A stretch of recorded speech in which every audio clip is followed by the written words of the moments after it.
নির্দেশ চলেছেন। প্রভু চলি আইলা ত্রিপদী ত্রিমল্লে, চতুর্ভুজ বিষ্ণু দেখি বেঙ্কট আইলে।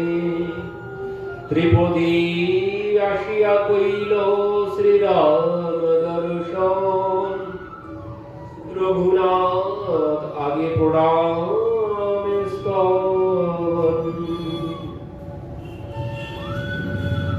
সপ্রভাবী লোক সব করিয়া বিস্ময়, পানা নরসিংহে আইলা প্রভু দয়াময়। নৃসিংহে প্রণতি স্তুতি প্রেমাবেশে কইল, প্রভুর প্রভাবে লোক চমৎকার হইল। প্রভু বৌদ্ধ ভক্তরা মহাপ্রভুর কাছে এসেছিল। তো সেই বৌদ্ধ ভক্তরা তারা তো মানতে চাইছিলেন না মহাপ্রভুকে। তারা কি করেছিল, অপবিত্র অন্ন প্রভুকে এনে দিয়েছিলেন প্রসাদ বলে। অপবিত্র অন্ন প্রসাদ বলে প্রভুর হাতে দিচ্ছেন, এমন সময় কি হলো, একটি পাখি এসে সেই অন্নের থালা নিয়ে চলে গেল। আর সেই থালা কি হয়েছে, সেই বৌদ্ধদের যে গুরু ছিল সেই গুরুর মাথার উপরে সেই থালা পড়েছে। আর সেই থালা পড়ে সেই গুরুদেবের মাথা ফেটে রক্তবার হতে শুরু করেছে। তখন তার শিষ্যগণ সবাই মহাপ্রভুর চরণে এসে পড়েছেন, নিবেদন করলেন যে সবে আসি প্রভু পদে লইল শরণ, তুমি ঈশ্বর সাক্ষাৎ ক্ষম অপরাধ, জিয়াও আমার গুরু করহ প্রসাদ। বলছেন আমাদের গুরুদেবকে সুস্থ করে দিন, আপনি সাক্ষাৎ ঈশ্বর ভগবান। তো এই কথা যখন বললেন, প্রভু কহে সবে কহ কৃষ্ণ কৃষ্ণ হরি, গুরু কর্ণে কহ কৃষ্ণ নাম উচ্চারি। তোমরা সবাই কৃষ্ণ নাম করো, আর গুরুদেবের কর্ণেও এই কৃষ্ণ নাম তোমরা শ্রবণ করো। এই কথা যখন বলেছেন, সমস্ত শিষ্যগণ সেই বৌদ্ধগণ তারা সবাই কৃষ্ণ নাম করতে শুরু করলেন। গুরুর কর্ণে গিয়ে সেই নাম করতে থাকলেন। তোমা সবার গুরু তবে পাইবে চেতন, সর্ববৌদ্ধ মিলি করে কৃষ্ণ সংকীর্তন। গুরু কর্ণে কহে কহ কৃষ্ণ রাম হরি, চেতন পাইল আচার্য উঠে বলে হরি হরি। তো গুরুদেব জ্ঞান ফিরে পেয়েছেন, আর জ্ঞান ফিরেই তিনি হরি বল বলে উঠেছেন। তো সেখান থেকে মহাপ্রভু সবার মাঝখান থেকে অন্তর্ধান হয়ে গেলেন। কেউ কিছুই দেখতে পেলেন না, মহাপ্রভু কোথায় চলে গেল কেউ বুঝতে পারলেন না। পরবর্তীতে মহাপ্রভু সেখানে ত্রিমল্লে এলেন। ত্রিমল্লে এসে তিনি বিষ্ণু দর্শন করলেন। বিষ্ণু দর্শন করে তিনি পরবর্তীতে নরসিংহের মন্দিরে গেলেন। সেখানে নরসিংহ ভগবানকে প্রণাম স্তুতি করলেন। প্রভুর প্রভাবে লোক চমৎকার হইল, শিব কাঞ্চি আসি কইল শিব দর্শন, প্রভাতে বৈষ্ণব কইল সব শৈবগণ, বিষ্ণু কাঞ্চি আসি দেখিল লক্ষ্মী নারায়ণ। প্রণাম করিয়া কইল বহুত স্তবন, প্রেমাবেশে নৃত্য গীত বহুত করিল, দিন দুই রহিল কৃষ্ণ ভক্ত কইল। সেখানে যেখানেই যাচ্ছেন সেখানে সবাই কৃষ্ণ ভক্ত হয়ে যাচ্ছেন। ত্রিমল্ল দেখি গেলা ত্রিকাল হস্তি স্থান, মহাদেব দেখি তারে করিলা প্রণাম। ত্রিমল্ল থেকে মহাপ্রভু ত্রিকাল হস্তি স্থানে গেলেন। সেখানে মহাদেবকে দর্শন করলেন। দর্শন করে মহাদেবকে প্রণাম করলেন। বক্ষ তীর্থ যাই করিল শিব দর্শন, বৃদ্ধ লোক তীর্থে তবে করিল গমন, শ্বেত বরাহ দেখি তারে নমস্কার করি, পীতাম্বর শিব স্থানে গেল গৌর হরি। সমস্ত তীর্থে তিনি একের পর এক ভ্রমণ করতে লাগলেন। পীতাম্বর তীর্থ, সেখানে শিব দর্শন করলেন। শিয়ালি ভৈরবী দেবী করি দর্শন, কাবেরীর তীরে আইলা শচীর নন্দন। সমস্ত দক্ষিণ ভারতের তীর্থের নাম কি হচ্ছে? শিয়ালি ভৈরবী দেবী করিলা দর্শন, কাবেরীর তীরে আইলা শচীর নন্দন। গোসমাজ শিব দেখি আইল, বেদাবন মহাদেব দেখি তারে করিলা বন্দন। অমৃত লিঙ্গ শিব আশু দর্শন করিলা, সব শিবালয়ে শৈব বৈষ্ণব করিলা। সমস্ত শিব মন্দিরে গেলেন আর সেখানে যত শৈব ছিলেন, মানে শিবের উপাসক যারা ছিলেন, সবাইকে তিনি বৈষ্ণব বানিয়ে সেখান থেকে চলে এলেন। দেব স্থানে আসি কইল বিষ্ণু দর্শন, শ্রী বৈষ্ণবগণ শনে গোষ্ঠী অনুক্ষণ। কুম্ভকর্ণ কপালের দেখি সরোবর, শিব ক্ষেত্রে শিব দেখে গৌর সুন্দর। পাপ নাশনে বিষ্ণু করি দর্শন, শ্রীরঙ্গ ক্ষেত্রে তবে কইল গমন। কাবেরীর তীরে স্নান করি দেখি রঙ্গনাথ, স্তুতি প্রণতি করি মানিলা কৃতার্থ। বলছেন এবার তিনি কাবেরীতে স্নান করলেন, স্নান করে তিনি শ্রীরঙ্গ ক্ষেত্রে গেলেন। সেখান থেকে প্রেমাবেশে কইল বহু গান নর্তন, দেখি চমৎকার হইল সর্বলোক মন। বললেন শ্রীরঙ্গ ক্ষেত্রে তিনি এসে সেখানে যখন গেলেন, সবাই তো প্রভুকে দেখে চমৎকৃত হয়ে গেলেন। কি বলছেন এবার? শ্রী বৈষ্ণব এক বেঙ্কট ভট্ট নাম, প্রভুকে নিমন্ত্রণ কইল করিয়া সম্মানে। এখানে আসার জন্যই মহাপ্রভু এখানে এসেছেন, মানে গন্তব্যস্থলে উপস্থিত হয়ে গেছেন। এটি হচ্ছে মহাপ্রভুর আসল উদ্দেশ্য এখানে আসার। শ্রীরঙ্গ ক্ষেত্রে এসে তিনি সেখানে সেই মন্দিরে সেখানকার যে পূজারী ছিলেন বেঙ্কট ভট্ট, তো সেখানে এসে প্রভু বেঙ্কট ভট্ট প্রভুকে দর্শন করে নিমন্ত্রণ করলেন। নিজ ঘরে লইয়া করিল পাদ প্রক্ষালন, সেই জল সবংশে করিলা ভক্ষণ। তো নিজের গৃহে নিয়ে গেলেন বেঙ্কট ভট্ট প্রভুকে, নিয়ে প্রভুর চরণামৃত সবংশে সবাই পান করলেন। এদিকে বেঙ্কট ভট্টের পুত্র যখন এই চরণামৃত পান করেছিলেন, তিনি তো সামবর্ণের ছিলেন, বেঙ্কট ভট্টের পুত্র সামবর্ণের ছিলেন, কিন্তু প্রভুর চরণামৃত পান করার সাথে সাথে সে গৌর বর্ণ ধারণ করেছে। ভিক্ষা করিয়া কিছু কইল নিবেদন, চাতুর্মাস্য আসি প্রভু লইল উপসন্ন। বলছেন বেঙ্কট ভট্ট বলছেন, প্রভু চাতুর্মাস্য ব্রত শুরু হবে, তো তুমি চাতুর্মাস্য কৃপা করি রহ মোর ঘরে, এই 4 মাস প্রভু আমার ঘরে থাকো, কৃষ্ণ কথা কহি কৃপাও নিস্তার আমারে। বলছেন প্রভু তোমার মুখে কথা শ্রবণ করব, তুমি আমার এখানে থাকো, আমাকে তুমি উদ্ধার করো। তো এই কথা শ্রবণ করে মহাপ্রভু সেখানে থেকে গেলে, তার ঘরে রহিলা প্রভু কৃষ্ণ কথা রসে, ভট্ট সঙ্গে গোয়াইল সুখে 4 মাসে। বেঙ্কট ভট্টের সাথে 4 মাস সেখানে থাকলেন।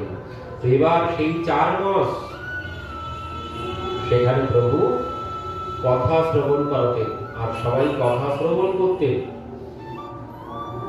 ভট্ট সঙ্গে গোয়াইল সুখে 4 মাসে, কাবেরী তীরে স্নান করি শ্রীরঙ্গ দর্শন, প্রতিদিন প্রেমাবেশে করেন নর্তন। প্রতিদিন তিনি শ্রীরঙ্গ দর্শন করেন, প্রতিদিন সেখানে এসে নর্তন কীর্তন করেন।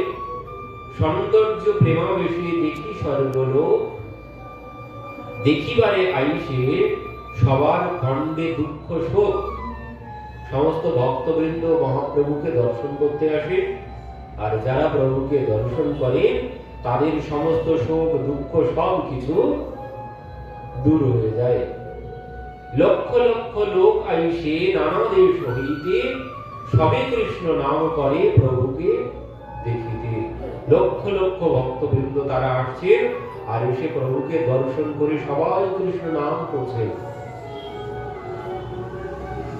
কৃষ্ণ নাম বিনা কেহ নাহি বলে আর, সবে কৃষ্ণ ভক্ত হইল লোকে চমৎকার। সবাই তো অবাক হয়ে গেলেন প্রভুর প্রভাব দেখে, যেই আসছে প্রভুর কাছে সেই কৃষ্ণ ভক্ত হয়ে যাচ্ছেন। তো এক এক দিনে সবে কইল নিমন্ত্রণ, এক এক দিনে চাতুর্মাস্য হইল পূর্ণ। বলছেন ওই যত ভক্ত আসছে সবাই বেঙ্কট ভট্ট যেমন নিমন্ত্রণ করে নিয়ে গিয়েছিলেন, সবাই প্রভুর কাছে এসে সবাই প্রভুকে এক এক দিন করে তাদের গৃহে নিয়ে যাচ্ছেন। তো এইভাবে এক এক জনার ঘরে যেতে যেতে 4 মাস পূর্ণ হয়ে গেছে, সবার ঘরে আর যাওয়া সম্পূর্ণ হলো না। কি বলছেন, কত ব্রাহ্মণ ভিক্ষার দিন না পাইল, সেই ক্ষেত্রে রহে এক বৈষ্ণব ব্রাহ্মণ, দেবালয়ে বসি করে গীতা আবর্তন। বলছেন সেই মন্দিরে শ্রীরঙ্গ ক্ষেত্রে, সেখানে মন্দিরে বসে বসে একজন ভক্ত তিনি গীতা পাঠ করেন প্রত্যহ। এবার কি পাঠ করেন বলছেন, অষ্টম অধ্যায় পড়ে আনন্দ আবেশে অশুদ্ধ পরের লোকে করেন উপহাস। সে প্রত্যেকদিন বসে বসে গীতার অষ্টম অধ্যায় পাঠ করেন। আর কি বলছেন, অশুদ্ধ কোন শুদ্ধ ঠিকঠাক কোনো কিছু তিনি বলতে পারেন না, সবাই সেই জন্য তাকে উপহাস করেন। এখন কেহ হাসে কেহ নিন্দে তার নাহি মানে, আবিষ্ট হইয়া গীতা পড়ে আনন্দ মনে। কেউ হাসছে কেউ উপহাস করছে, নানান রকম ভুলভাল পড়ে, এই জন্য নানান রকম মানুষ নানান রকম কথা বলে, কিন্তু তার ওদিকে কোনো ভ্রুক্ষেপ নেই। সে প্রেমাবেশে ওই গীতা পাঠ করেই চলেছে, কোনো দিকে তার কোনো ভ্রুক্ষেপ নেই। পুলক অশ্রু কম্প শ্বেত যাবত পঠন, দেখি আনন্দিত হইল মহাপ্রভুর মন। সে এত প্রেমাবেশে গীতা পাঠ করছে যে তার মধ্যে পুলক অশ্রু কম্প শ্বেত মানে অষ্টসাত্ত্বিক বিকার তার শরীরের মধ্যে উপস্থিত হয়েছে। মহাপ্রভু দেখে চমৎকৃত, মহাপ্রভু অবাক হয়ে গেছেন তার শরীরে এই অষ্টসাত্ত্বিক বিকার দর্শন করে। মহাপ্রভু পুছিলা তারে, শুনো মহাশয়, কোন অর্থ জানি তোমার এত সুখ হয়? তুমি যে এত আনন্দে এত প্রেমাবেশে তুমি গীতা পাঠ করছো, কোনটি কোন বিষয় পড়ে তোমার মধ্যে এত আবেগ? এই প্রেম কিভাবে তোমার মধ্যে এসেছে? এই বিকার তোমার মধ্যে কিভাবে এলো? কোন প্রসঙ্গের জন্য? এই কথা যখন জিজ্ঞাসা করেছেন, সে বলছেন, বিপ্র কহে মূর্খ আমি, শব্দার্থ না জানি, শুদ্ধ অশুদ্ধ গীতা পড়ি, গুরু আজ্ঞা মানি। বলছেন কি, মূর্খ আমি, শব্দ অর্থ কোনো কিছু জানি না আমি, গুরুদেবের আদেশ মতো আমি গীতা পাঠ করছি। কি পাঠ করছি আমি তাও জানি, আমি শুদ্ধ অশুদ্ধ কোনো কিছু অর্থ কোনো কিছু জানি না। তবে কি বলছে, অর্জুনের রথে কৃষ্ণ হইয়া রজ্জুধর, বসিয়াছে হাতে তত্র শ্যামল সুন্দর। অর্জুনের কহিতেছেন হিতয় উপদেশ, তাহা দেখি হয় মোর আনন্দ আবেশ। যাবৎ পড় তাবৎ পাই তার দর্শন, এই লাগি গীতা পাঠ না ছাড়ে মোর মন। কি বলছে, আমি তো কোনো কিছু জানি না, আমি কি মানে গুরুদেবের আদেশ মতো পাঠ করছি। তবে কি বলছেন, অর্জুনের কহিছেন হিত উপদেশ, তাহা দেখি হয় মোর আনন্দ আবেশ। বলছেন প্রভু অর্জুনকে উপদেশ করছেন, আর সেটি আমি দর্শন করছি। ভগবান অর্জুনকে উপদেশ করছেন, আর সেই উপদেশ তিনি দেখতে পাচ্ছেন, দর্শন করছেন। বলছেন এই দর্শন করে তাহা দেখি হয় মোর আনন্দ আবেশ, যাবৎ পড়ো তাবৎ পাই তাহার দর্শন। বলছেন যতক্ষণ আমি পাঠ করি ততক্ষণ আমি দেখতে পাই না যে ভগবান অর্জুনকে উপদেশ দিচ্ছেন, সেটি ইনি যতক্ষণ পাঠ করেন ততক্ষণ দেখতে পান। আর বলছেন এই জন্যেই আমার এত আনন্দ হচ্ছে। আর এই কথা শ্রবণ করে প্রভু কহে গীতা পাঠে তোমার অধিকার, তুমি সে জানো এই গীতার অর্থ সার। প্রভু কহে গীতা পাঠে তোমার অধিকার, তুমি সে জানো এই গীতার অর্থ সার। বলছেন সবাই তো উপহাস করে তোমাকে, তুমি ভুল অশুদ্ধ উচ্চারণ করো এই জন্যে, কিন্তু মহাপ্রভু বলছেন এই গীতা পাঠে একমাত্র তোমারই অধিকার আছে, একমাত্র গীতার সার তুমি বুঝেছ। এবার কি হয়েছে, এত বলি সেই বিপ্র কইল আলিঙ্গন, প্রভু পদ ধরি বিপ্র করিল স্তবন, তোমা দেখি তাহা হইতে দ্বিগুণ সুখ পাই, সেই কৃষ্ণ তুমি হ্যারে মোর মনে লয়। প্রভু তাকে জড়িয়ে ধরেছেন। এবার সে কি বলছে, তোমা দেখি তাহা হইতে দ্বিগুণ সুখ হয়। সেই ব্রাহ্মণ এবার বলছেন, ওই গীতায় ভগবানকে দর্শন করে ভগবান অর্জুনকে উপদেশ করছে, ওই দৃশ্য দর্শন করে আমি যে আনন্দ এতদিন পেতাম, তার জন্যই তো আমি গীতা পাঠ করতাম, সবাই উপহাস করতো, তাতে আমার কোনো কিছু যায় আসে না। কিন্তু আমি সেই গীতা পাঠ করে এতদিন যে আনন্দ পেয়েছি, আজ তোমাকে দর্শন করে তার থেকে দ্বিগুণ আনন্দ আমি পেয়েছি। তো এই জন্য আমার মনে হচ্ছে, সেই ব্রাহ্মণ বলছে, তোমা দেখি তাহা হইতে দ্বিগুণ সুখ হয়, সেই কৃষ্ণ তুমি মোর মনে লয়। বলছেন সেই কৃষ্ণই তুমি। এই ব্রাহ্মণ চিনতে পেরেছেন প্রভুকে, বলছেন সেই কৃষ্ণই তুমি। এখন তোমাকে দেখে আমার তার থেকে বেশি আনন্দ হচ্ছে। কৃষ্ণ স্ফূর্তে তার মন হইয়াছে নির্মল, অতএব প্রভু তত্ত্ব জানিল সকল।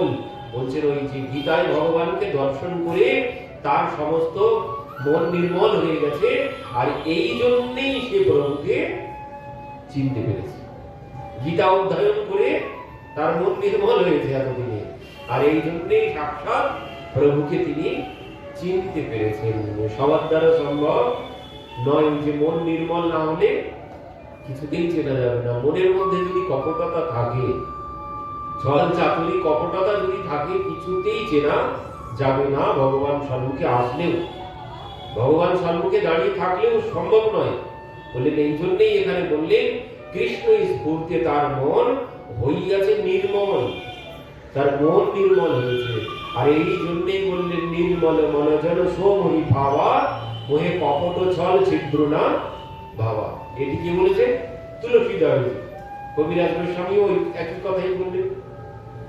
তুলসীদাস যে কথা বলেছেন সেই কথা কবিরাজ গোস্বামীও বললেন, কৃষ্ণের স্ফূর্তে তার মন হইয়াছে নির্মল, ওই নির্মল মন যেন সোমহে পাওয়া, মানে ভগবানই বলেছেন এই কথা। এই জন্যে সে প্রভুকে চিনতে পেরেছেন। যার মন নির্মল হয়নি সে কিছুতেই চিনতে পারবেন না। তাই ভগবান যদি সম্মুখে এসে দাঁড়িয়ে থাকে, ওই যে এই কথা ভগবান কবিরদাসজিকেও বললেন, কবিরা মন নির্মল भयो जैसे गंगा नीर, पाछे पाछे हरि फिरे कहते कबीरा। কবির স্বয়ং প্রভু রামচন্দ্র কবিরদাসজিকে বলছেন, কবিরা মন নির্মল भयो, কবিরা তোমার মন নির্মল হয়ে গেছে। কেমন? বলছেন এই যে গঙ্গা বইছে, গঙ্গা জলের মতো তোমার মন নির্মল হয়েছে। আর এই জন্যই বসে বসে আমি তোমার নাম করছি। এমন নির্মল ভক্তের নাম ভগবান করেন বসে বসে। ভক্ত যেমন ভগবানের নাম জপ করেন, ঠিক তেমন ভগবানও ভক্তের নাম জপ করেন। কিন্তু সে কোন ভক্ত? সে হচ্ছে এমন যার মন নির্মল, কবিরদাসজির মতো ভক্ত। কবিরদাসজি এসেছেন, এসে দেখছেন আমার জায়গায় অন্য কেউ বসে আছে, তো তার কাছে গিয়ে দেখছেন কি স্বয়ং প্রভু রামচন্দ্র বসে বসে কবির কবির কবির কবির নাম জপ করছেন। তো সেই জন্য কবিরদাসজি বলছেন, এ কি প্রভু, তুমি এখানে বসে বসে আমার নাম কেন জপ করছো? বলছেন প্রভু তুমি যাও সেই যমুনা के तीर, एक गोपिन के प्रेम में बह गए लाख कबीर कबीरा कबीरा क्यों जबो जाओ যমুনা के तीर एक गोपिन के प्रेम में बह गए लाख कबीर বলছেন প্রভু আমার মতো লাখ কবির একজন কবির কাছে কোনো কিছু না তো তুমি সেখানে চলে যাও এখানে বসে বসে আমার নাম কেন জপ করছো ভগবান এই কথা তার উত্তরে বললেন যে কবিরা মন নির্মল বায়ু জैसे গঙ্গা নীর পাছে পাছে হরি ফিরে कहते কবিরা কবির বলছেন কবিরা তোমার মন এই যে গঙ্গা জল এই গঙ্গা জলের মতো তোমার মন নির্মল হয়ে গেছে আর যার মন এমন নির্মল হয়ে গেছে পাছে পাছে হরি ফিরে মানে ভগবান তার পেছন পেছন সর্বক্ষণ তার সাথেই থাকেন তাকে ছেড়ে কোথাও তিনি যান না তো এই ব্যক্তি গীতা পাঠ করে করে তার মন নির্মল হয়েছে এই জন্য কবিরাজ গোস্বামীপাদ বলছেন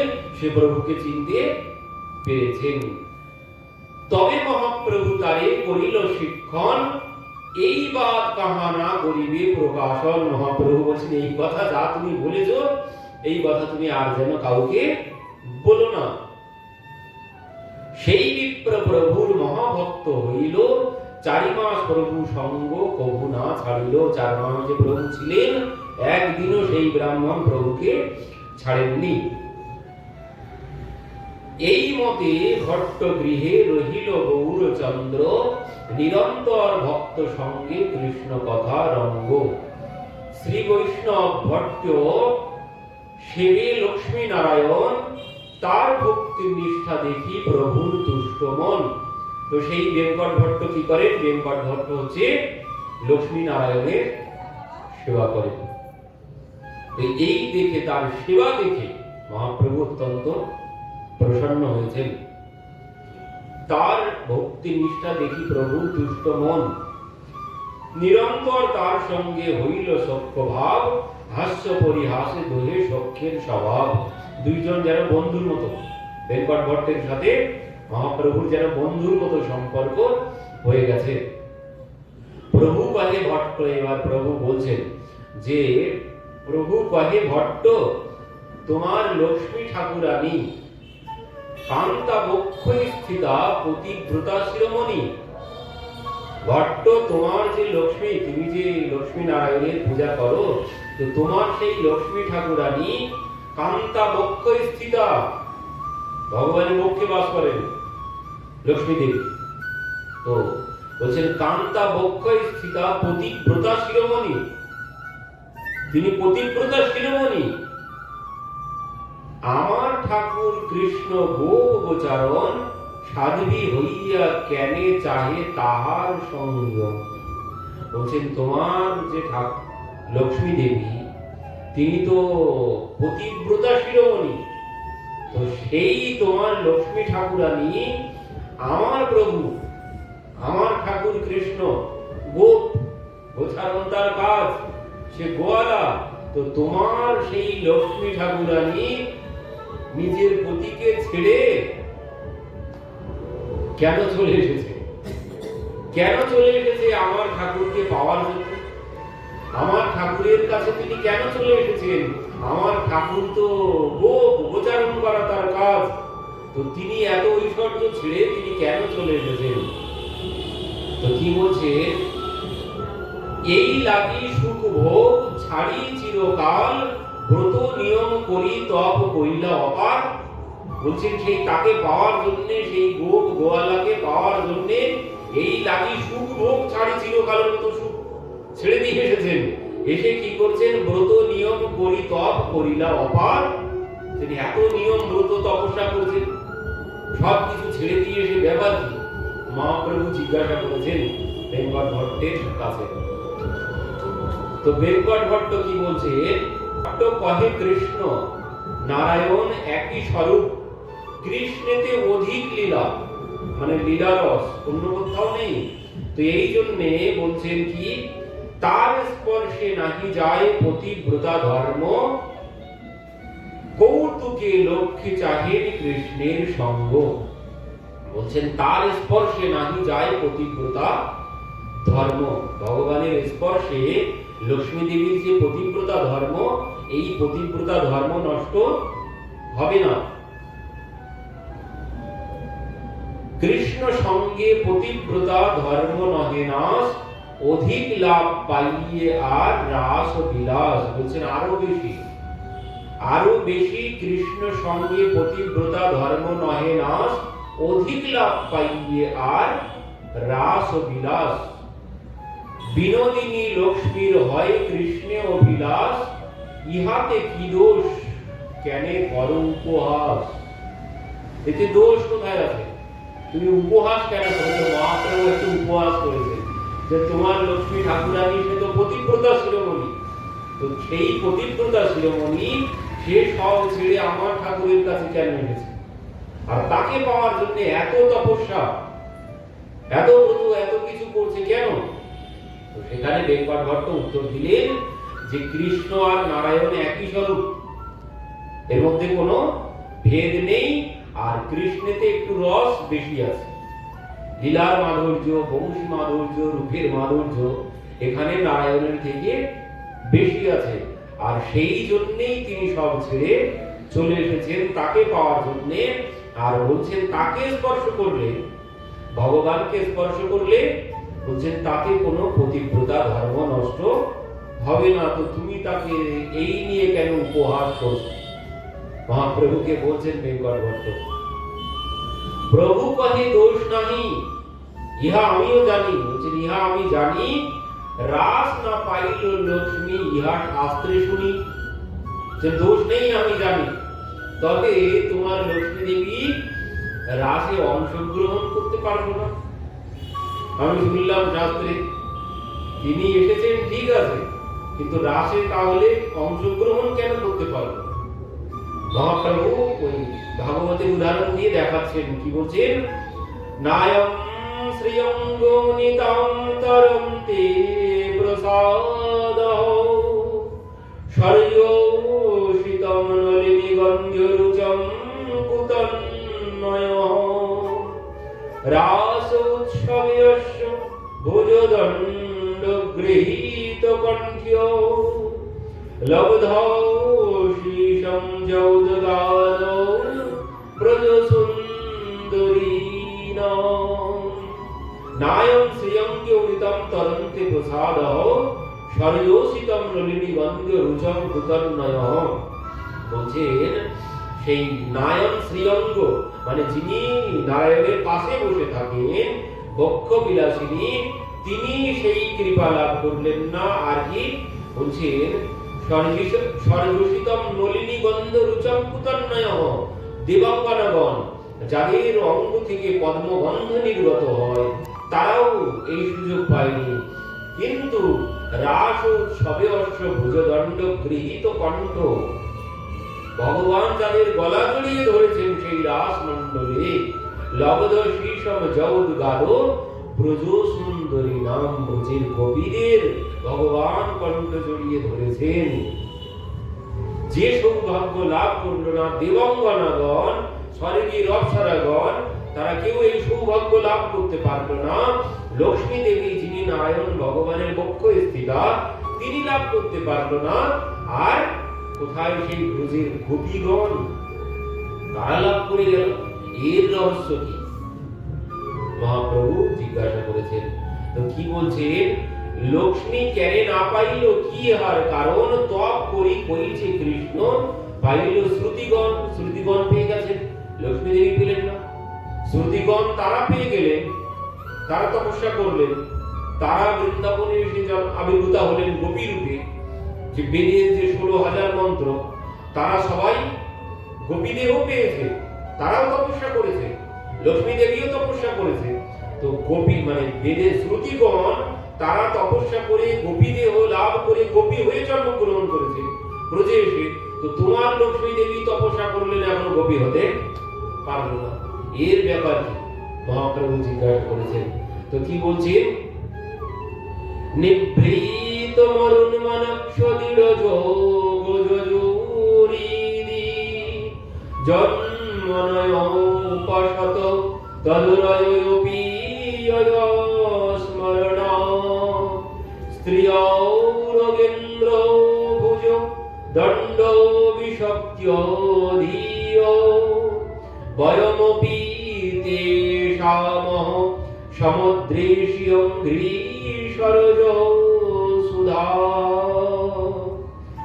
শ্রুতি পায় লক্ষ্মী না পায় ইথে কি কারণ, ভট্ট কহে ইহা প্রবেশিতে নারে মোর মন। বেঙ্কট ভট্ট বলছেন এর উত্তর আমি দিতে পারবো না। শ্রুতিগণ তারা পেয়ে গেল তপস্যা করে, তারা গোপী দেহ লাভ করলো, গোপী দেহ লাভ করে তারা রাসমণ্ডলে ভগবানের সাথে রাসে অংশগ্রহণ করলো, কিন্তু লক্ষ্মী দেবী কেন পেল না এ বিষয়ে এর উত্তর আমার জানা নেই। তখন কি বলছেন, ভট্ট কহে ইহা প্রবেশিতে নারে মোর মন।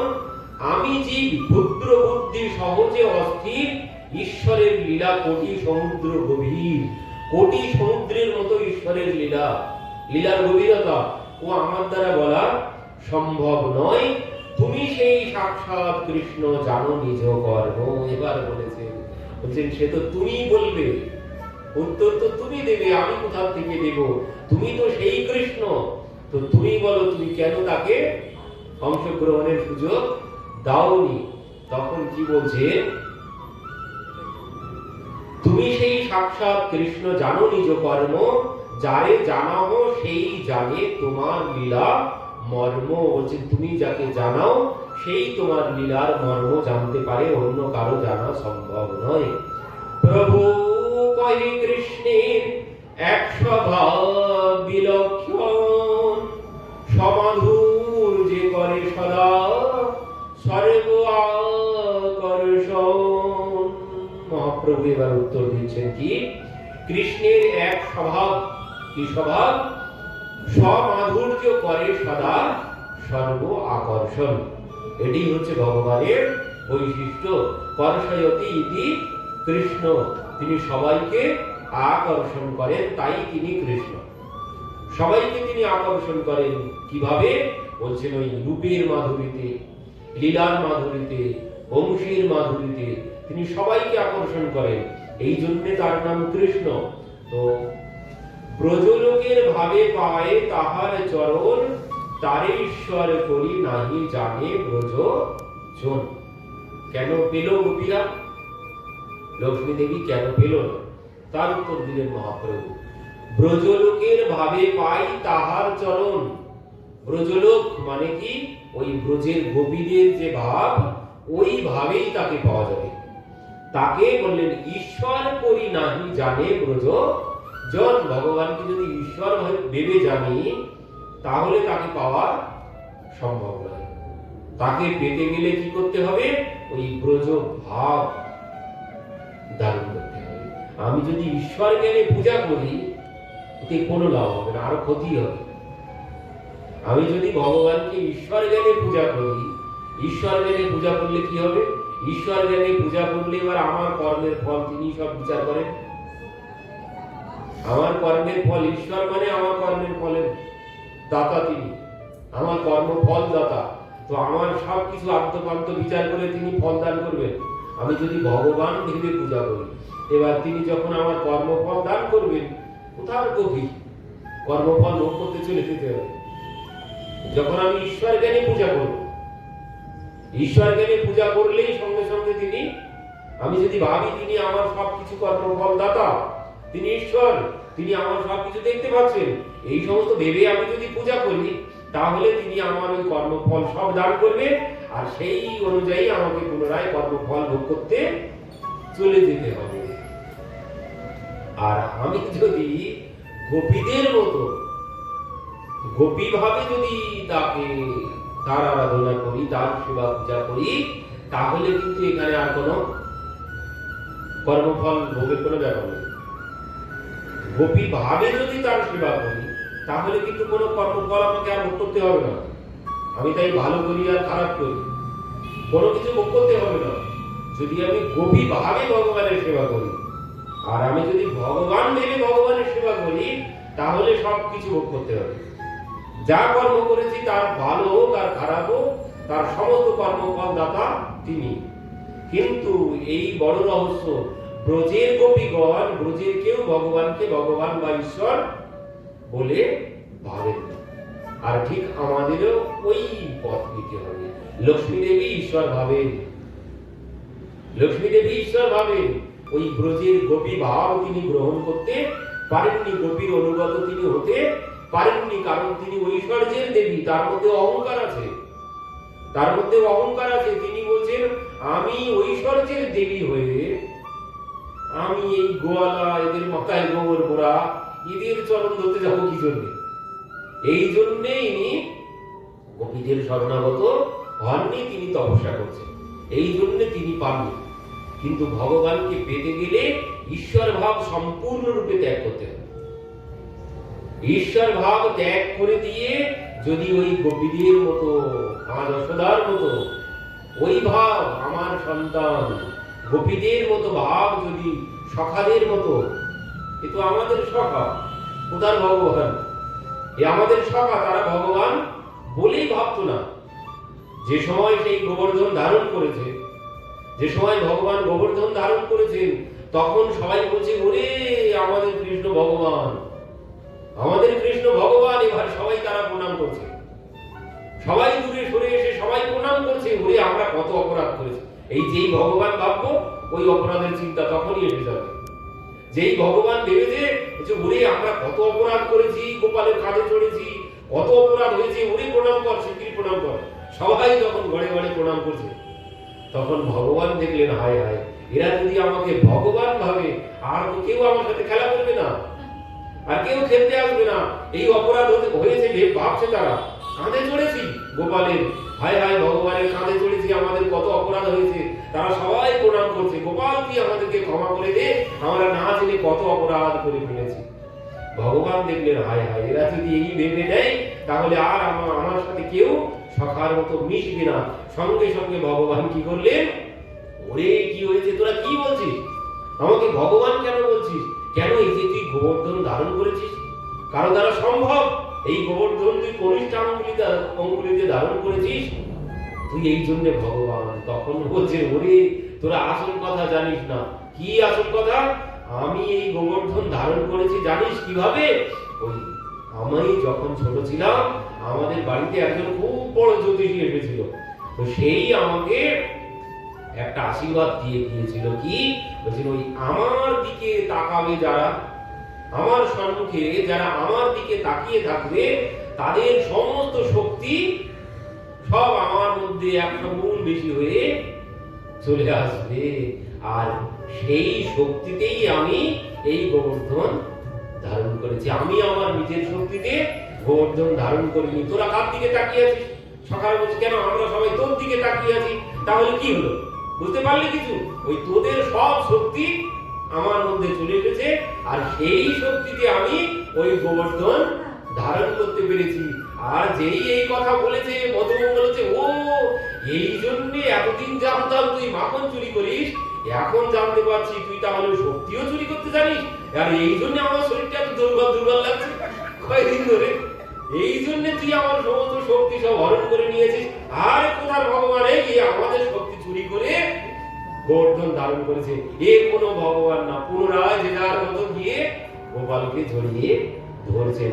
তো ভগবান মানে সখারা গোপীরা ভগবান ভাবলেও সঙ্গে সঙ্গে তাদের ভাবনাকে তিনি আচ্ছাদন করে দিতেন, যাতে তারা কেউ তাকে ভগবান বলে না ভাবে। তো এই জন্য ভগবান ভাবে সমস্যা আছে। আমি যদি ভগবান ভাবি, তাহলে আমাকে সমস্যায় পড়ে যেতে হবে। তিনি আমার সব কিছু বিচার করবেন।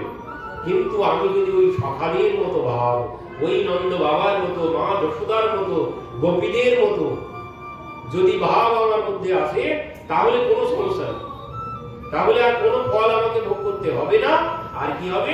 পরবর্তীতে আমি ওই যেভাবে তার সেবা করব, আমি যদি সখা ভাবে তার সেবা করি, আমি যদি মানে পুত্র হিসাবে তার সেবা করি, আমি যদি কান্তা ভাবে তার সেবা করি গোপীদের মতো, যেভাবে সেবা করব আমি আগামীতে সেই শরীর মানে এই শরীর সেই ভাব পেয়ে যাবে। সখা ভাবে সেবা করলে সখাই হয়ে যাব পরবর্তীতে। আমি যদি মাতা পিতার জায়গায় গোপালের সেবা করি, আমরা নিজেকে তাহলে মা ভাবতে হবে বা নিজেকে পিতা ভাবতে হবে, তো ওই জায়গায় চলে যাবো আগামীতে, যদি ওই ভাব নিয়ে সেবা করতে পারি। আর যদি ভগবান ভেবে ভগবানের সেবা করি, তাহলে কিন্তু ওই সমস্ত কর্মফল ভোগ করতে যেতে হবে। এই হচ্ছে আসল তত্ত্ব। ভগবানকে পাওয়ার। তো লক্ষ্মী দেবী এই গোপীদের শরণাগত হতে পারলেন না। তো এই যে ভাব পেতে গেলে, আমি যদি সখা ভেবে ভগবানের সেবা করতে চাই, আমি যদি পুত্র ভাবে তার সেবা করতে চাই, আমি যদি গোপীদের গোপী ভাবে তার সেবা করতে চাই, তাহলে তাদের অনুগত হতে হবে, তাদেরকে গুরু করতে হবে, মাতা পিতাকে গুরু করতে হবে, সখাদেরকে গুরু করতে হবে, গোপীদেরকে গুরু করতে হবে। তাহলে আমি তাদের ভাব পাবো। আর তাদেরকে যদি গুরু না করি, তাদের ভাব আমরা কিছুতেই লাভ করতে পারবো না। তো এই রহস্য মহাপ্রভু বুঝিয়ে দিলেন। বলছেন, তারে ঈশ্বর করি নাহি জানে ব্রজজন, কেউ তাকে ব্রজের কেউ তাকে ঈশ্বর বলে ভাবেই না। আর এই জন্যই ভগবান তাদের সাথে এত লীলা করেছেন। কেহ তারে পুত্র জ্ঞানে উডু ফলে বাঁধেছি, পরবর্তীতেই সেই কথা বলছেন। কেহ তারে পুত্র জ্ঞানে উডু ফলে বাঁধে, কেহ তারে সখা জ্ঞানে যিনি চড়ে কাঁধে। বলছেন কেউ তাকে পুত্র ভেবে বাঁধছে, আবার কেউ সখা ভেবে তার কাঁধে চড়ছে।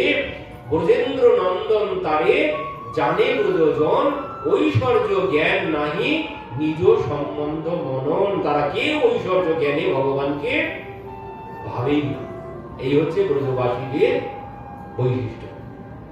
ব্রজবাসীরা কেউ ভগবানকে ভগবান বলে ভাবেন না। ব্রজলোকের ভাবে যেই করয়ে ভজন, সেই জন পায় ব্রজের ব্রজেন্দ্র নন্দন। তো এই ব্রজের গোপীদের ভাব, এই সখাদের ভাবে যদি কেউ ভজনা করে, তাহলে সে আগামীতে সেই জায়গায় যেতে পারবে, সে ভগবানকে সেইভাবে পেয়ে যাবেন। আর যদি ঈশ্বর জ্ঞানে পূজা করে যাই, তাহলে নিজের ফাঁদে নিজেই পড়তে হবে, কোথাও যাওয়া যাবে না, যন্ত্রণা সব ভোগ করতে হবে। এই জন্য ঈশ্বর ভাবা চলবে না, গোপী ভাব গ্রহণ করতে হবে। ওই ব্রজের ভাব গ্রহণ করে ভগবানের কাছে আসতে হবে। এই জন্য ওই যে একটা কথা আছে না, সম্বন্ধ করিয়া ভজে তারে কৃষ্ণ নাহি কেজে, আর সব মরে অকারণ। মানে সম্বন্ধ করে তুমি যদি ভজনা না করো, অকারণ হয়ে যাবে, সব মরতে হবে তোমাকে, ওতে কোনো লাভ হবে না। তো এই জন্য আজ এখন থেকে যে কোনো একটা সম্পর্ক করুন, সেই সম্পর্ক আগামী দিন পেয়ে যাবো। সম্পর্ক করে যদি ভজনা করি, আগামীতে সেইভাবে আমি তাকে পেয়ে যাবো। আর যদি ওই ঈশ্বর জ্ঞানে পূজা করি, অকারণ হয়ে যাবে, মরতে হবে, যন্ত্রণা সব ভোগ করতে হবে, ওতে কোনো লাভ নেই। আর ঈশ্বর জ্ঞানে পূজা করা কোনোদিন সম্ভব নয়। ঈশ্বর জ্ঞানে পূজা করা কোনোদিন সম্ভব নয়। আমি ঈশ্বর জ্ঞানে যেই পূজা করতে যাব, একের পর এক অপরাধ হবে। ঈশ্বর জ্ঞানে পূজা করতে গেলে একের পর এক অপরাধ হবে। কারণ সেইভাবে পূজার যে সমস্ত বিধান, ভগবানের পূজার যে সমস্ত বিধান, ও একটাও আমি মানতে পারবো না, কোনোটাই আমার মধ্যে ওই গুণ নেই। এই জন্য তো কৃতে অধ্যায়ে কৃষ্ণম সুতায়ম যজতি মুখই দা পরে পরিচর্যায়ম কলৌ কেশবতদ হরি কীর্তনা। এই জন্য বলেছেন ও সমস্ত কোনো কিছু, ও পূজা ঈশ্বর জ্ঞানে কোনো পূজা হবে না শুধু হরিনাম ছাড়া। এই জন্যই মহাপ্রভু বলেছেন ও পূজা করা যাবে না। আমি পারবোই না ভগবানের পূজা করতে, আমার দ্বারা ভগবানের পূজা করা সম্ভব নয়। তাহলে কি করতে হবে? ওই সম্পর্ক করে সেই সম্পর্ক অনুযায়ী সেবা করো। যদি পুত্র ভাবো, পুত্রের যেভাবে সেবা করো ওইভাবে সেবা করো। যদি সখা ভাবো, ওইভাবে সেবা করো। বন্ধুর মতো পূজা করতে হবে, সেখানে অপরাধ হবে না। কিন্তু যেই ভগবান ভেবে পূজা করতে যাব, যত ভুলই ভুল হবে, একটাও ঠিক হবে, আর সেখানে তত অপরাধ হবে। তো এই জন্য বলেছেন সম্পর্ক আগে করতে হবে। সম্পর্ক ছাড়া কোনো কিছু করে কোনো লাভ হবে না। এই জন্য যে কোনো একটা সম্পর্ক তার সাথে করে নিতে হবে। তিনি সব সম্পর্ক করতে রাজি আছেন। আমি যে সম্পর্ক করতে চাই, তিনি সব সম্পর্ক করবেন। তমেব মাতা চ তমেব বন্ধুত্ব সখা তমেব, যে কোনো সম্পর্ক তিনি সব করতে রাজি আছেন। এই জন্য তার সাথে সম্পর্ক করেই ভজনা করতে হবে।